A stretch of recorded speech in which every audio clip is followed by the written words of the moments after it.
From now onwards, we will start exploring getit. In order to explore getit, we are going to take help of this example. Inside this example, we are just simply showing a text with value and two floating action buttons, one to register a dependency and the other one to unregister a dependency, right? And in order to use getit, we need to use it as a dependency. So I'm using version 8.0.3. I insist you to use the same version so that we can be on the same page. To register a dependency, we need to use the getit I register singleton. There are many more methods, but for now we are going to focus on the most basic method, which is register singleton. So we need to create a dependency.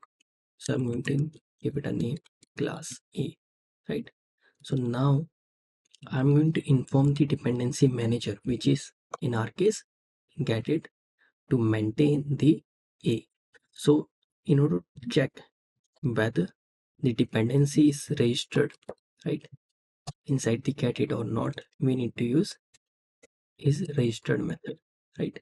And here we need to provide the runtime type of the dependency, right? Once the dependency is registered, we are going to rebuild the whole state. So let me hot restart. So as you can see, dependency is registered.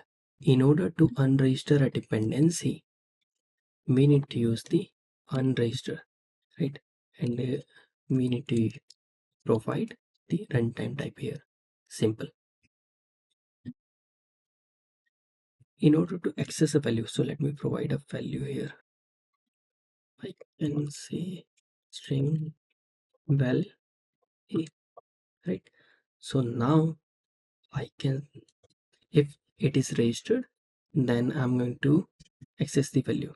So in order to access the value, what I'm going to do, I'm going to use get. So here we need to provide the runtime type and I'm going to access dot val. If it's not registered, then I'm going to show not available. Simple. So let me hot restart. So as you can see, the value is not available. So when it's registered, it's showing A. I hope you found the video helpful. If you want to learn more about Flutter, you can subscribe to the channel. See you in the next video.